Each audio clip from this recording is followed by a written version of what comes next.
At the turn of the millennium, it seemed like Capcom was in a bit of a lull after games like Survivor, Survivor 2, and Gaiden feeling more like afterthoughts than games they were banking on. None of them sold well, and none of them were received very well, so the pressure seemed to be on to give the fans something they really wanted. Enter 2002. But last time we looked at a pretty forgotten handheld game, Resident Evil Gaiden for the Game Boy Color, which came out at the very end of 2001 in Europe, and then not until early to mid 2002 in Japan and North America. By that point, the Game Boy Color was pretty much outdated as the Game Boy Advance had been released everywhere, and Gaiden just kinda faded into obscurity a little bit. I personally think the game is fine. I would really only recommend it to veteran fans, but I also think it's better than some of the terrible reviews it got. But before we continue on with the games, something else pretty big happened for the series in early 2002. The first actual theatrical Resident Evil film, simply titled Resident Evil, was released on March 15th, the day after my 16th birthday, fun fact. I won't go into too much detail about the movies, since this is a video game focused retrospective, but I have to at least mention it. Plans for a Resident Evil movie originated all the way back in 1997, just a year after the original game. In my Survivor 2 video, I did talk a little bit about the first fully animated RE film, Biohazard 4D Executor, which was a short film from 2000 running just under 20 minutes that is still shown in certain small theaters in Japan. But for a full theatrical live-action release, plans kept hitting a wall until 2000 when Paul W.S. Anderson was hired, the director of another very successful video game to film adaptation, Mortal Kombat from 1995. Resident Evil was his first film where he had writing, directing, and producing credits, so this was really going to be his project. What's interesting about the whole thing though is that George A. Romero, the man known for Night of the Living Dead, Dawn of the Dead, etc., had multiple scripts rejected for a Resident Evil film that he was all set to make. He pretty much created the modern day concept of a zombie, yet he was denied the chance to make a Resident Evil movie. But supposedly all of his drafts were just too much and they kept bordering on getting NC-17 ratings, so nothing ever came from it. With what we did get, Resident Evil deals with a secret underground laboratory called the Hive that has been locked down by an AI computer system, the Red Queen, after experiencing a T-virus outbreak, which turned all of the scientists and animals there into the undead. A special military unit is sent in to shut down this computer system.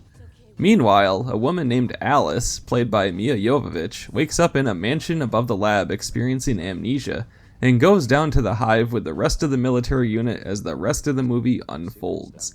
It was, and still is, a bit of a strange decision to have this film with the title of Resident Evil not having any characters present from the games here, at least at first. Alice is completely made up for the story here, as well as all the members of the military unit, and even the Red Queen computer system idea.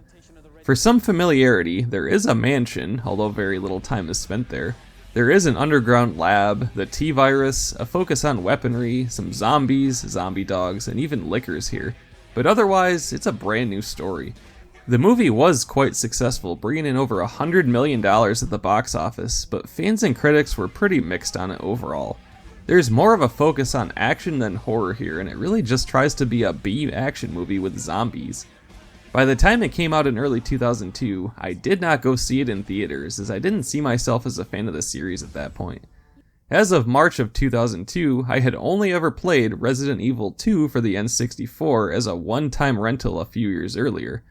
But my friends and I did eventually rent the movie sometime in late 2002, either on VHS or DVD, I can't remember. Yeah, it's that old.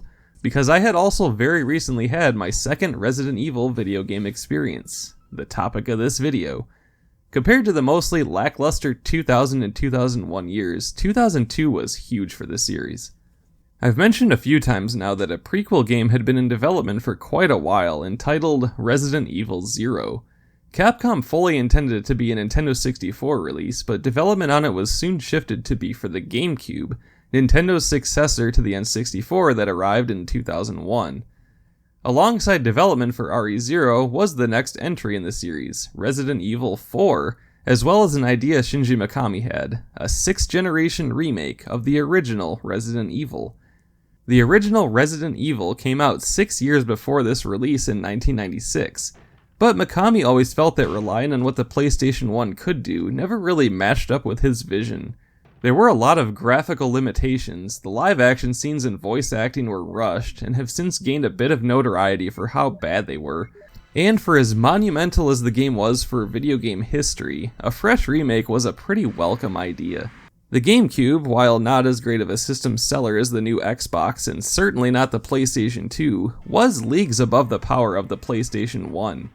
And so, Capcom and Nintendo reached an exclusivity agreement to allow their new system to have Resident Evil 1, 2, 3, Code Veronica, and eventually 0 all available as GameCube games. The first 4 were the main games in the overall canonical story, so it made sense to allow them all to be available if they were going to go about this idea at all. Resident Evil 2, 3, and Code Veronica were all released as pretty much the exact same games as their PlayStation and Dreamcast originals, eventually in 2003, just with some touched up graphics here and there. But Shinji Mikami and Capcom wanted to go all out with Resident Evil 1. Completely remaking or remastering an already existing video game wasn't a new thing by any means at this point, as there were plenty of notable big sellers like Super Mario All-Stars having Super Mario Bros. 1, 2, and 3, all with updated Super Nintendo graphics. The Legend of Zelda Link's Awakening DX got a Game Boy Color release, and series like Final Fantasy, Dragon Quest, Mega Man, they were all getting some new revamped looks on current systems. But Capcom having the ambition to work on a realistic looking remake of an already existing 3D game was kind of a new idea. The majority of remakes that existed at this point were all updated versions of older 2D era games, but this was a PlayStation game from 1996, not all too long ago. So rather than making a one-to-one remake of the original Resident Evil, just with better graphics, Capcom worked on the whole thing from scratch while keeping a familiar layout of the Spencer Mansion, the story, and all of the characters. They chose to keep this project very in-house, with Capcom Production Studios 4 being the developers, with returning RE1 director Shinji Mikami rejuvenating his original vision. Production Studios 4 was originally working on Resident Evil 4 with RE2 director Hideki Kamiya being in charge, but that game experienced a lot of changes throughout its development. One of their early ideas for the game just wasn't quite working out for a Resident Evil game, so that eventually turned into a brand new series for Capcom, Devil May Cry, released for the PlayStation 2, GameCube, and Xbox in late 2001. Devil May Cry was met with a very positive reaction and spawned a successful series in its own right. Production Studios 4 was also coming off another game kicking off a successful series in 2001, Phoenix Wright Ace Attorney for the Game Boy Advance in Japan. So it seemed like a natural choice to have Mikami's team work on a Resident Evil remake. And since this was an already existing game, it allowed the developers to really be able to focus on perfecting all of the bells and whistles, rather than spend too much time on the story. The story was already there. All of the backgrounds were reworked to look as realistic as possible, character and creature models were heavily focused on with motion capture and more professional voice actors, lighting and particle effects were perfected, and Capcom really wanted this to be an actual scary experience. And so, on March 22nd, 2002, Biohazard was released in Japan, and then Resident Evil came out in North America on April 30th, and not until September 13th in Europe, and only for the Nintendo GameCube due to the exclusive agreement. Eventually, this game did make its way onto other systems years later with a Nintendo Wii release in late 2008 and 2009. In 2014 and 2015, the game finally made its way onto other systems as a remastered version, all available on the PlayStation 3, PlayStation 4, Xbox 360, Xbox One, PC, and even on the Nintendo Switch all the way in 2019. For originally only being on a low to mediocre selling system, it took some time for this game to be available for a much wider audience. So, per usual, let's check out the box art, instruction manual, and game itself as we see just how much was changed, and if it was for the better or not, all pretending this is our first time seeing it. For Biohazard in Japan, we get a newly designed logo here with the lettering being an all lowercase gray in front of an image of a newly designed main hall. And yeah, it looks pretty amazing. It looks a little ominous, but not necessarily scary. If you had never seen this game before, this hall is what you would first see of the mansion, just like the characters did. They don't know what horrors await them in this place. The North American cover is excellent in my opinion. It's just Jill trying to fend off an attacking zombie in front of a creepy lit hallway as what looks like a lightning flash has hit. And both Jill and the zombie look so good here. It was only a 6-year gap by going from this to this. It's really impressive. This is also where we see the new Resident Evil logo, replacing that solid, bold, all-caps red logo from almost all of the previous games. To be honest, I don't love this one though. They're like grayish brown, rusty, metallic looking letters, and I just personally prefer the bold red ones. But I will say this is kinda clever because with the serifs and capital and lowercase combo, something about it looks like it was typed on a typewriter, exactly like you would do to save your game with the ink ribbons. Maybe it's just me, but it's what I think of when I see it. Either way, it's an outstanding cover. Gone are the days of whatever this was. This actually looks like it will be scary. For the European cover, it's kind of a strange one compared to the other two. It's a similarly typed out Resident Evil logo, but all in white over a multi-shaded red background meant to resemble bloodstains. And that's it. Extremely minimalistic, but that's not necessarily bad. I just don't think it holds up to the other two since it's just a white font over a red and black background. On to the manual. We get an article from the Raccoon Press evening issue, July 24th, 1998. STARS investigation helicopter missing. Arklay Mountains, Raccoon City. A spokesperson at the Raccoon City Police Department reported that an investigation helicopter of the Special Task Force STARS Bravo team is missing. According to the announcement from the Raccoon City Police Department, the team was sent to investigate the Arklay Mountain and Raccoon Forest area, where a number of people have been reported missing. Contact with the team has been lost since the last communication before dawn. The Raccoon City Police Department suspects the team has been involved in some trouble. Now it will send the STARS Alpha team to investigate and collect information from witnesses. Recently, there have been a number of bizarre murders reported near Raccoon City. This incident is likely to make Raccoon City residents feel even more uneasy.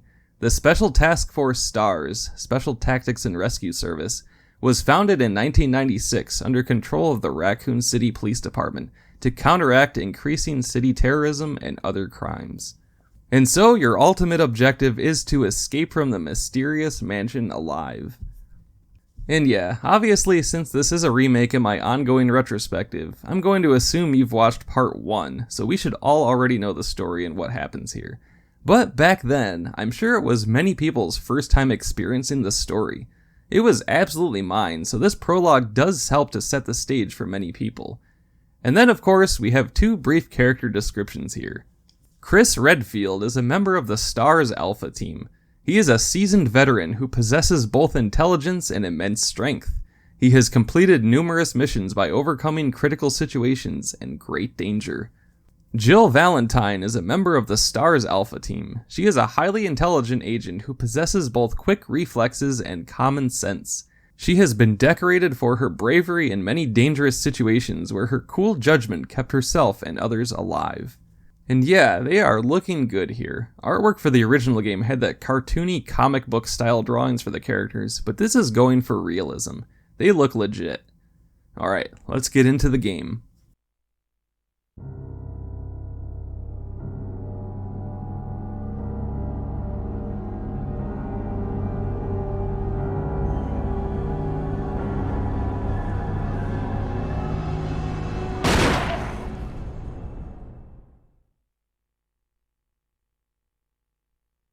Resident Evil.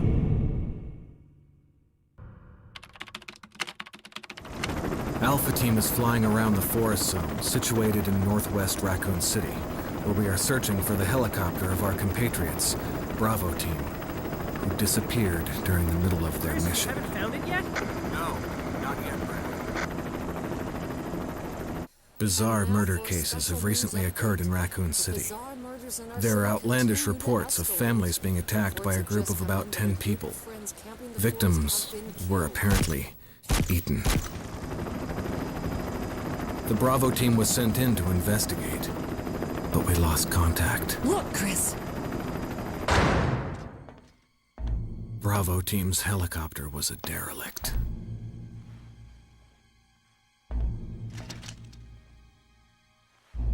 Save for the remaining body of Kevin,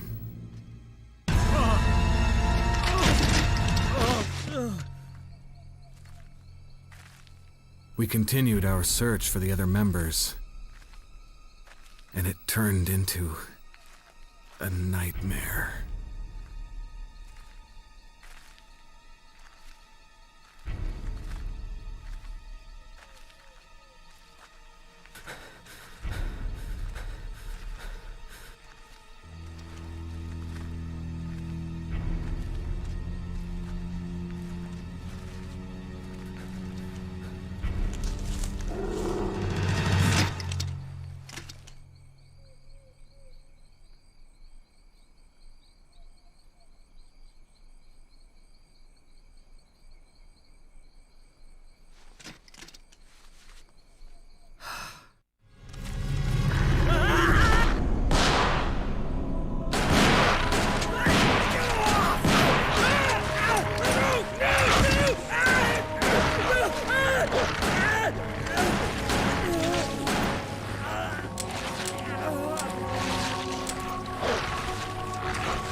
This way. Damn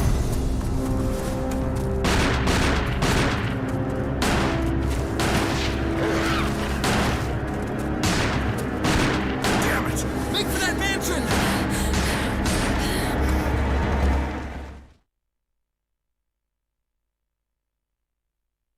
Love it. Now that is an opening.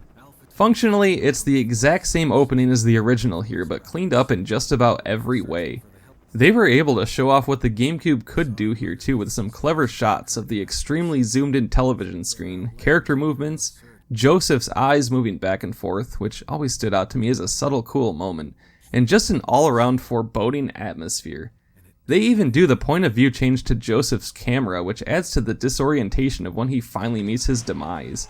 I love the addition of Jill standing there in complete shock as she watches her friend and colleague get eaten by dogs, given only seconds to process what is happening before everybody has to scatter. If this is your intro to the series, you don't even know these people, and I think it's still a pretty intense and somber moment. I also like that Chris saves her life at the last second, just like Wesker saves Chris's life moments later. You get the impression that this is a group willing to risk their lives for each other. You know, except for Brad. Where the hell is he going? It's an excellent opening, but as we all know, they gotta head for that mansion, which is where the actual game begins. So I'm going to approach this part of the game for the video from the stance that you know the whole story of the original game. I tend to not do spoilers for these games within the videos themselves, but since this is a remake, the focus should be on what's different here rather than trying to preserve the story. This is part 8 of the retrospective after all, so watch my part 1 first if you haven't yet. But also, yes, this is a 22-year-old game at this point too. Just like before, you get the option of playing as Chris Redfield or Jill Valentine. Having both options is a must for a remake. Also, just like before, if you play as Jill, you are joined by Barry and Wesker in the mansion and have been separated from Chris. If you play as Chris, you are joined by Jill and Wesker, and Barry is the one who's been separated. And while it's not bringing in any voice acting awards or anything, man, this is better than the original. Jill, no. You don't want to go back out there. But we've got to find... What was that? Chris? No. Jill, go and investigate. I'm going with her. Chris and I go back a long way.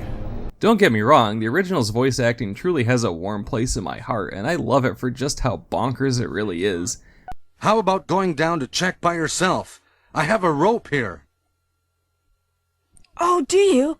Well, then I'll try to go down using the rope. But in order to have your game actually be a terrifying experience, hilarious voice acting totally takes away the immersion. Everybody sounds so much better here, especially Wesker. Starting with Jill, this first part goes the same way. You hear a gunshot from the other room, Wesker commands Jill to go investigate, and Barry insists on going with. Wesker stays behind to explore the main hall. You enter the dining room and now get to control Jill, all going back to basics with the third-person fixed camera tank controls that the series is known for. Barry finds blood on the floor and tells Jill to continue on into the mansion while he wants to keep staring at the blood for some reason. And we all know what's coming, but I just want to point out how great the lighting effects are here. Nowadays, yeah, the GameCube graphics look really washed out and kinda foggy and dark, but back then this was amazing looking.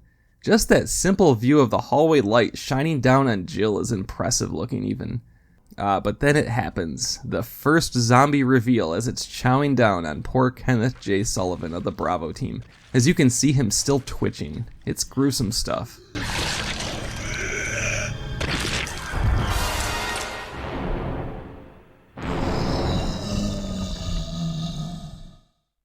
And we get that infamous slow head turn of the zombie to showcase their updated design here. The zombies here have a much more grayish pale look and very muted clothing with glazed over white eyes. Yeah, just like a Paraspectre. I love this new look though, they actually look scary. So you can either fight it yourself or let Barry take care of it to save on ammo. Let me take care of it! As you both head back to report this monster to Wesker, you hear a moan and a door close behind you. It's not dead after all. Uh-oh. And of course, Wesker is now nowhere to be found.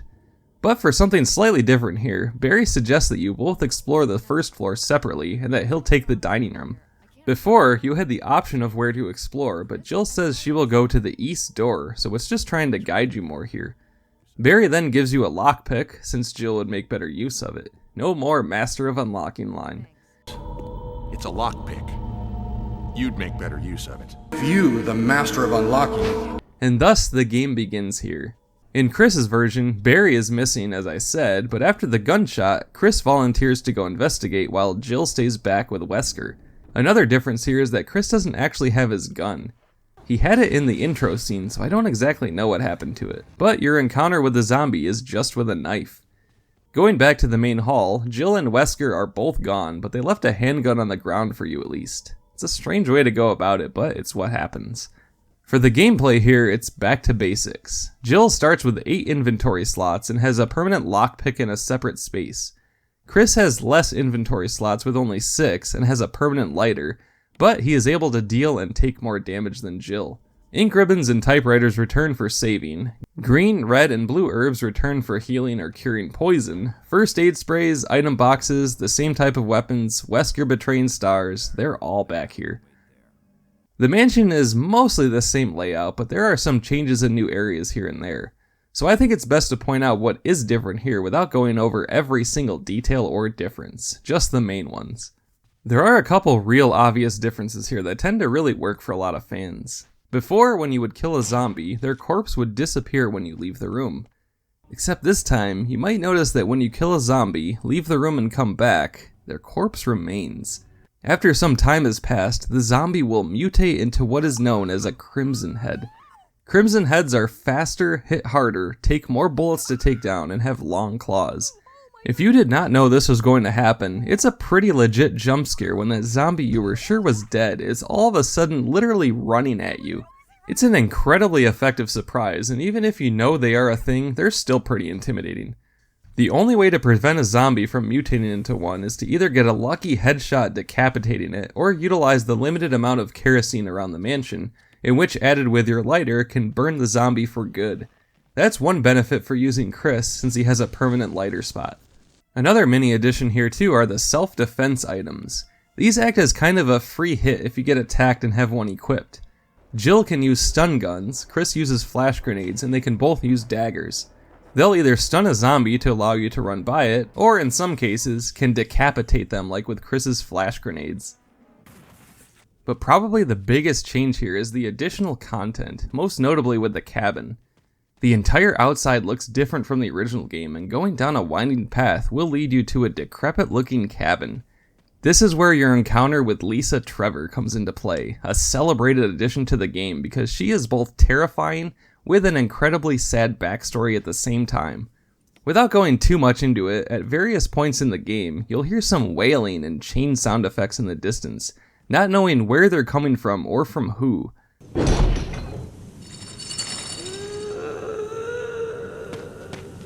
You'll eventually come across a cabin just outside of the mansion and are soon attacked by something, only to be knocked out. This something is Lisa Trevor. You'll learn about her story through notes you'll find, but basically, Lisa is the daughter of George Trevor, one of the architects of the mansion. The owner of the mansion, Oswald Spencer, betrayed George and used his wife Jessica and daughter Lisa as test subjects for genetic experiments. Jessica ends up dying, but Lisa survives, becoming very painfully mutated with a hunched-over appearance, an unrecognizable face, and her arms locked in a stock along with tentacles in her back. The mutation gave her heightened strength and virtually made her invincible in the game, left to live her life alone as this deformed figure in constant pain calling out for her mother. It's truly horrifying and makes her more of a sympathetic character, even though she tries to kill you on a few occasions. Fans tend to love this addition because it's not only a horrific part for the player, but adds even more to the lore, proving just how awful these Umbrella experiments truly were. You are scared for your life when Lisa is around, while also feeling sad for what happened to her and her family. It's really effective and gives more depth to the horror going on in the mansion. And yeah, that's pretty much the gist of the remake. Shinji Mikami has stated that this game is about 70% different from the original, and yeah, I can see it. That might be maybe too high of a number, but there's enough different here to give plenty of surprises to people familiar with the original. Because this here was actually the second Resident Evil game that I ever played. After my one-time rental of RE2 in 1999, my brother was the one who bought this game for the GameCube, I believe right around when it came out. I was about 16 when I played this, and man, I loved it. I found it to be a scary experience, but it was just such an impressive game to play at the time. Reception-wise, yeah, this game got universal praise across the board. Even to this day, many claim this is not only the best Resident Evil game, but one of the best survival horror games period. It still stands the test of time for being what many consider the most authentic survival horror game. It checks all of the boxes for it.